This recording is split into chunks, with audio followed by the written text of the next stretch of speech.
Dans cette vidéo, je vais t'expliquer comment tu peux comparer des nombres relatifs. Alors je te rappelle pour commencer que comparer des nombres, ça signifie simplement indiquer quel nombre est plus grand que l'autre, lequel est plus petit que l'autre. Donc sous tes yeux actuellement, tu peux voir une droite graduée.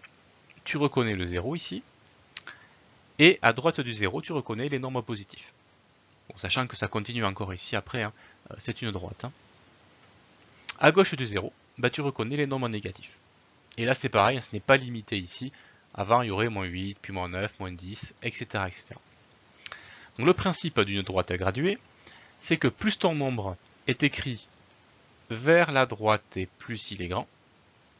Et à l'inverse, plus ton nombre est écrit vers la gauche et plus il est petit. Donc je te présente trois cas de figure lorsque tu as besoin de comparer un nombre avec un autre. Premier cas de figure, si un nombre est positif et l'autre est négatif. Pour savoir le plus grand entre les deux, la règle est très simple. Le plus grand dans ces cas-là, c'est toujours le nombre positif. Toujours. Par exemple, entre moins 7 qui est ici et 1 qui est ici, le plus grand c'est 1. Parce que c'est le positif. La raison, tu la vois sous tes yeux, c'est que les nombres positifs, ils sont toujours situés, ils sont toujours plus grands que 0, donc ils sont toujours situés à droite du 0. Même le plus petit nombre positif est quand même plus grand que 0. Alors que les nombres négatifs, eux, ils sont toujours plus petits que 0. Ils sont toujours avant le 0. Donc, dans tous les cas de figure, le positif sera toujours plus grand que le négatif.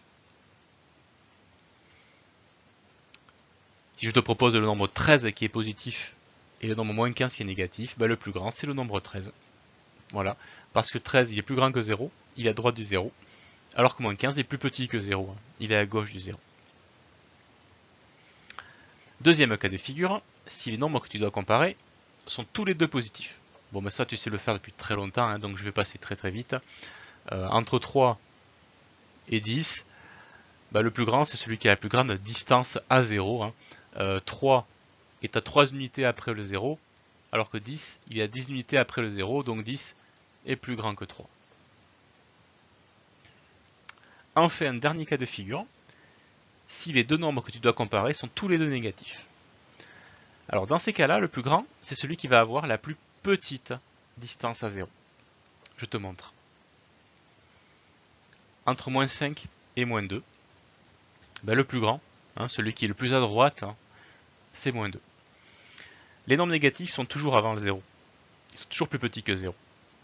Simplement, le nombre moins 2, il n'est qu'à 2 unités avant le 0. Alors que le nombre moins 5 est à 5 unités avant le 0 et donc plus à gauche. Voilà, c'est pour ça qu'on dit que le plus grand des deux nombres, c'est celui qui a la plus petite distance à 0, donc ici c'est moins 2.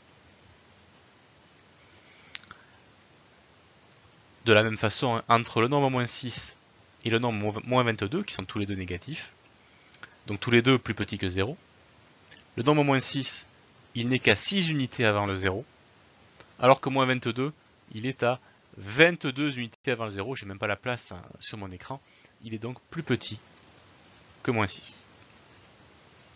Voilà, je t'ai montré comment comparer des nombres relatifs.